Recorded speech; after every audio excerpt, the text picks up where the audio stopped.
Hello friends, সবাই কেমন আছেন? দেখেন আমি একটা পিসিবি হোল্ডার কিনলাম। এটা আসলে সত্যি অনেক জোস একটা পিসিবি হোল্ডার। তাহলে চলুন এটাকে এখন আনপ্যাক করব।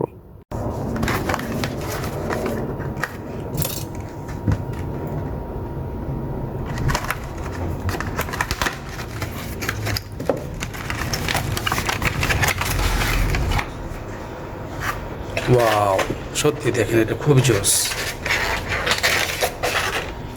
একদম সম্পূর্ণ মেটাল। এটা সত্যি আমার অনেক পছন্দের একটা পিসিবি হোল্ডার। আপনি চাইলে এখানে আইসি রেখে আইসি ক্লিন করতে পারবেন, এখানে রেখে ক্লিন করতে পারবেন, বা এখানেও রাখতে পারবেন। ভালো জায়গায় স্পেস আছে। এটা দেখেন একদম সম্পূর্ণ মেটাল। সত্যি এটা অনেক জোস। ভিডিওটি দেখার জন্য অসংখ্য ধন্যবাদ।